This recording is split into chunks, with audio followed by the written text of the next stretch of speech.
नमस्कार। प्रादेशिक समाचार के साथ मैं गुरु स्वरूप मिश्रा। पहले मुख्य समाचार। मन की बात कार्यक्रम में प्रधानमंत्री नरेंद्र मोदी ने कहा, संकट के इस काल में भी देश के किसानों ने दिखाया दमखम। किसानों से आत्मनिर्भर भारत की नींव होगी मजबूत। केंद्र सरकार ने उचित दर पर चिकित्सा ऑक्सीजन की उपलब्धता सुनिश्चित करने के लिए मूल्यों की सीमा तय की। राज्य में पिछले 24 घंटे में 1226 कोरोना के नए संक्रमित मरीज मिले। अब झारखंड में संक्रमितों की संख्या बढ़कर 78,935 हुई। और आज आईपीएल क्रिकेट में राजस्थान रॉयल्स का मुकाबला किंग्स 11 पंजाब से होगा। अब समाचार विस्तार से। महात्मा गांधी की 150वीं जयंती के अवसर पर हम बुलेटिन की शुरुआत आज अपनी विशेष श्रृंखला बापू की बात से कर रहे हैं। आज हम भारत के स्वतंत्रता आंदोलन पर बापू के विचारों पर रिपोर्ट प्रसारित कर रहे हैं। महात्मा गांधी चाहते थे कि भारत का स्वतंत्रता आंदोलन आजादी चाहने वाले देशों के लिए एक उदाहरण बने। तो ईश्वर के भक्त रहते, ईश्वर से ही डरते, दूसरा किसी का डर नहीं रखते, सब चीज सबसे ही करने वाले हैं।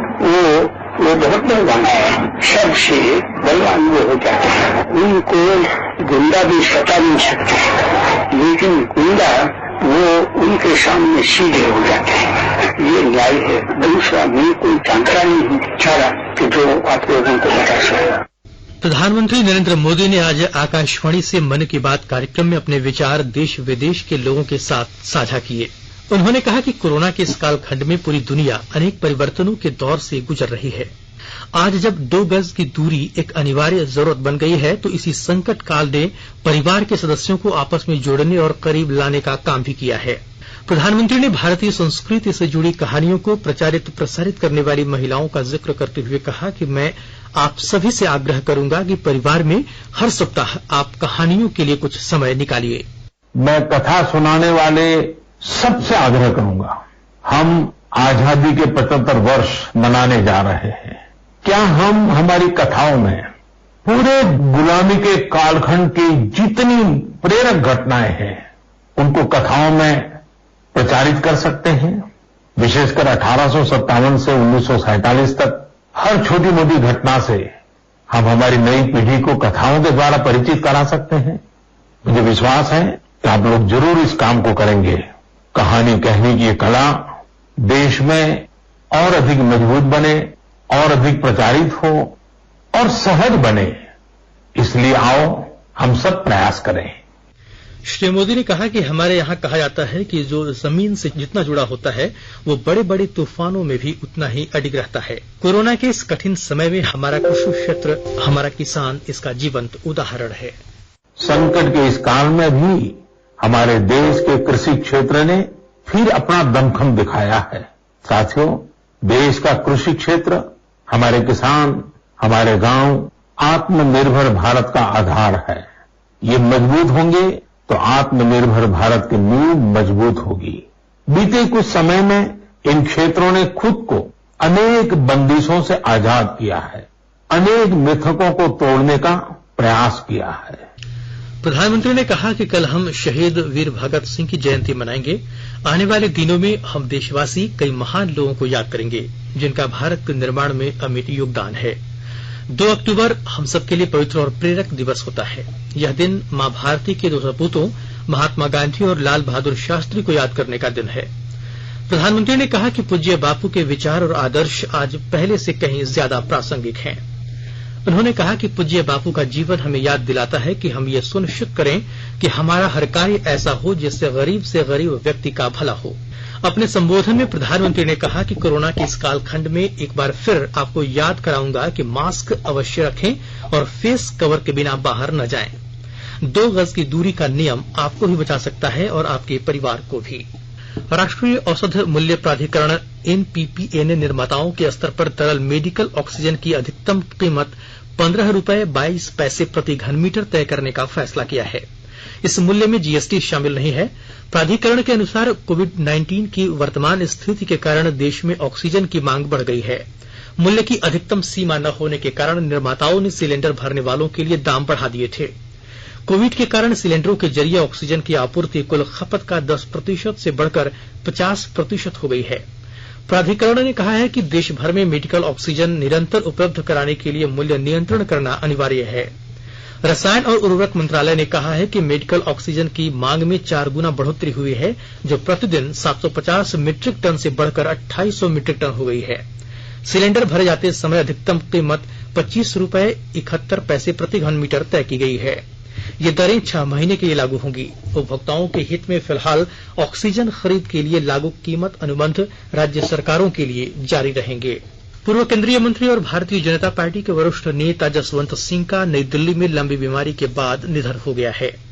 वे 82 वर्ष के थे। 6 वर्ष पहले 2014 में उनके सिर में गहरी चोट लगने के बाद उन्हें दिल्ली में सेना के आरआर अस्पताल में भर्ती कराया गया था। तभी से वे कोमा में थे। प्रधानमंत्री नरेंद्र मोदी ने जसवंत सिंह के निधन पर शोक व्यक्त किया है। प्रधानमंत्री ने शोक संदेश में कहा है कि जसवंत सिंह ने पहले एक सैनिक के रूप में और बाद में राजनीति से जुड़कर राष्ट्र की सेवा की। श्री मोदी ने कहा कि अटल जी की सरकार में जसवंत सिंह ने वित्त मंत्री, रक्षा मंत्री और विदेश मंत्री के रूप में अलग छाप छोड़ी थी। प्रधानमंत्री ने उनके पुत्र मानवेंद्र सिंह से बात की और संवेदना व्यक्त की है। सड़क परिवहन और राजमार्ग मंत्रालय ने सामान्य मोटर वाहन नियमावली में संशोधन की अधिसूचना जारी कर दी है। सूचना प्रौद्योगिकी पोर्टल के माध्यम से वाहनों के कागजात के रखरखाव की व्यवस्था लागू करने के लिए यह संशोधन किए गए हैं। अधिसूचना इस वर्ष 1 अक्टूबर से प्रभावी होगी। मंत्रालय ने कहा कि सूचना प्रौद्योगिकी सेवाओं के इस्तेमाल और ई निगरानी से देश में यातायात नियमों को बेहतर ढंग से लागू किया जा सकेगा। इससे वाहन चालकों की परेशानी दूर होगी और नागरिकों के लिए सड़क परिवहन सुगम होगा। यह व्यवस्था की गई है कि यदि इलेक्ट्रॉनिक माध्यम से कागजात का विवरण वैध पाया गया तो निरीक्षण के लिए ऐसे दस्तावेजों को व्यक्तिगत रूप से जमा कराने की मांग नहीं की जाएगी। आकाशवाणी के ताजा तरीन समाचारों के लिए आप हमारी वेबसाइट newsonair.com पर लॉग ऑन कर सकते हैं। ताजा समाचार Twitter handle @AIR news alerts और Facebook page All India Radio news पर भी उपलब्ध है। आप प्रादेशिक समाचार एकांश के Twitter handle @AIR news _Ranchi और Facebook page AIR news Ranchi के अलावा YouTube channel regional news unit Ranchi पर भी हमारे बुलेटिन सुन सकते हैं। प्रादेशिक समाचार आप आकाशवाणी रांची से सुन रहे हैं। झारखंड में अब तक 20,29,744 लोगों की कोरोना जांच हो चुकी है। इनमें 78,935 लोग संक्रमित मिले हैं। वहीं राज्य में अब तक 670 संक्रमितों की मौत हो चुकी है। प्रदेश में मिले कुल संक्रमितों में से 65,839 स्वस्थ हो चुके हैं। वर्तमान में 12,426 सक्रिय मामले प्रदेश में हैं। पिछले 24 घंटे में राज्य में 1,226 नए मरीज मिले। इनमें सबसे अधिक 425 रांची के हैं। वहीं 1,324 मरीज पिछले 24 घंटे में राज्य भर में स्वस्थ भी हुए हैं। झारखंड में स्वस्थ होने की दर 83.40% हो गई है, जबकि राष्ट्रीय औसत 82.10% है। स्वास्थ्य और परिवार कल्याण मंत्रालय ने लोगों को सलाह दी है कि वे नोवल कोरोना वायरस से अपने को सुरक्षित रखने के लिए सभी बुनियादी एहतियाती उपायों का पालन करें और सामाजिक दूरी बनाए रखें। एक रिपोर्ट। सरकार ने कहा है कि आवश्यक वस्तुओं की पर्याप्त आपूर्ति जारी है और लोगों को चिंता करने की कोई जरूरत नहीं है। लोगों को सलाह दी जाती है कि वे आवश्यक वस्तुओं और चिकित्सा सामानों की खरीदारी करते समय धैर्य रखें और शांत रहें। आवश्यक वस्तुओं को खरीदने के लिए बार बार बाहर निकलने से बचें। साथ ही लोगों से हाथ मिलाने और गले लगने से भी बचना चाहिए। बाजार, मेडिकल स्टोर और अस्पतालों में लोग कम से कम 1 मीटर की दूरी बनाए रखें। घर पर गैर जरूरी सामाजिक समारोह से बचा जाना चाहिए और घर पर मेहमानों को नहीं बुलाना चाहिए। लोगों को अपनी आंख, नाक और मुंह छूने से बचना चाहिए और लगातार हाथ साफ करते रहना चाहिए। हाथ को दोनों तरफ से कम 20 सेकंड तक रगड़कर धोना चाहिए।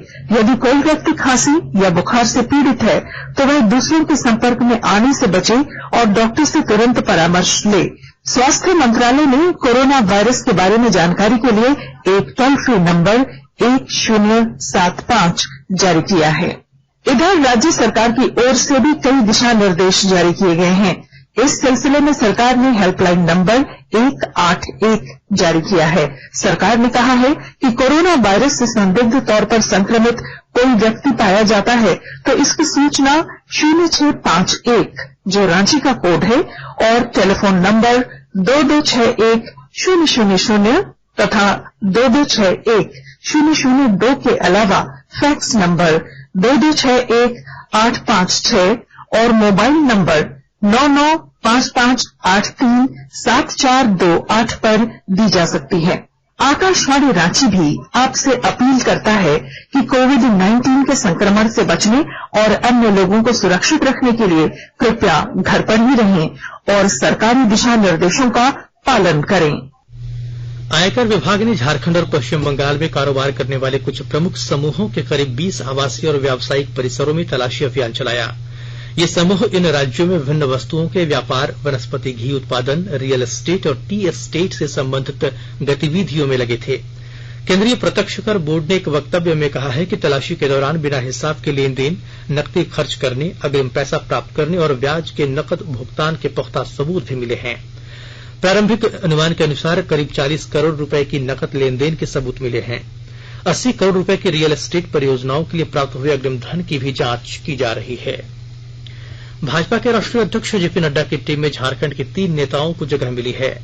पूर्व मुख्यमंत्री रघुवर दास और सांसद अन्नपूर्णा देवी को भाजपा का राष्ट्रीय उपाध्यक्ष मनोनीत किया गया है। वहीं राज्यसभा सांसद समीर उरांव को भाजपा अनुसूचित जनजाति मोर्चा के राष्ट्रीय अध्यक्ष की कमान सौंपी गई है। इससे पहले भी रघुवर दास भाजपा के राष्ट्रीय उपाध्यक्ष रह चुके हैं। कल भाजपा के राष्ट्रीय महासचिव अरुण सिंह की ओर से नई कार्यकारिणी की सूची जारी की गई। चतरा जिले के नक्सल प्रभावित प्रतापपुर प्रखंड में श्रम मंत्री सत्यानंद भोक्ता ने 2 दिवसीय जनता दरबार लगाया। जनता दरबार में बड़ी संख्या में ग्रामीण अपनी फरियाद लेकर पहुंचे और मंत्री के समक्ष उपस्थित होकर अपनी विभिन्न समस्याओं को रखा। जनता दरबार कार्यक्रम में ग्रामीणों ने जुड़ी अधिकतर समस्याएं राशन कार्ड, प्रधानमंत्री आवास, पेंशन, विधवा पेंशन आदि से संबंधित थे। इस कार्यक्रम में मंत्री के साथ कई अधिकारी भी मौजूद थे। गोड्डा जिले में पिछले 6 दिनों से हो रही लगातार बारिश से जनजीवन अस्त व्यस्त हो गया है। ठाकुर गंगटी और मेहरमा में कई जगह बाढ़ के हालात हो गए हैं। मौसम विभाग के अनुसार गोड्डा जिले में सामान्य से अधिक वर्षा रिकॉर्ड की गई है। जिले के 212 प्रभावित परिवारों के बीच प्रशासन की ओर से राहत सामग्री भी उपलब्ध कराई गई है। साहिबगंज जिले की राजमहल पुलिस ने कल शाम 3 किलो अफीम के साथ राजमहल थाना क्षेत्र के हसन टोला गांव में छापामारी कर एक व्यक्ति को गिरफ्तार किया। उसके पास से 2,44,000 नकद भी बरामद किया गया है। अफीम खूंटी जिले से मंगाया गया था। जिले के पुलिस अधीक्षक ने बताया कि अंतर्राष्ट्रीय बाजार में इसकी कीमत 21 लाख रुपए है। आज विश्व पर्यटन दिवस मनाया जा रहा है। इसका विषय है पर्यटन और ग्रामीण विकास। दुनिया भर में बड़े शहरों के बाहर सांस्कृतिक और प्राकृतिक विरासत को सुरक्षित रखने के अवसर उपलब्ध कराने में पर्यटन की अनूठी भूमिका रेखांकित करने के लिए हर वर्ष 27 सितंबर को विश्व पर्यटन दिवस मनाया जाता है। आईपीएल क्रिकेट में आज शारजाह में राजस्थान रॉयल्स का मुकाबला किंग्स 11 पंजाब से होगा। अबू धाबी में कल रात कोलकाता नाइट राइडर्स ने सनराइजर्स हैदराबाद को 7 विकेट से हरा दिया। कोलकाता नाइट राइडर्स ने जीत के लिए 143 रनों का लक्ष्य 18 ओवर में 3 विकेट खोकर हासिल कर लिया। अंत में मुख्य समाचार एक बार फिर। मन की बात कार्यक्रम में प्रधानमंत्री नरेंद्र मोदी ने कहा, संकट के इस काल में भी देश के किसानों ने दिखाया दमखम। किसानों से आत्मनिर्भर भारत की नींव होगी मजबूत। केंद्र सरकार ने उचित दर पर चिकित्सा ऑक्सीजन की उपलब्धता सुनिश्चित करने के लिए मूल्यों की सीमा तय की। राज्य में पिछले 24 घंटे में 1226 कोरोना के नए संक्रमित मरीज मिले। अब झारखंड में संक्रमितों की संख्या बढ़कर 78,935 हुई। और आज आईपीएल क्रिकेट में राजस्थान रॉयल्स का मुकाबला किंग्स 11 पंजाब से होगा। हम आपको बापू के पसंदीदा भजन के साथ छोड़े जा रहे हैं। इस भजन को गाया है रूस के गायक ने।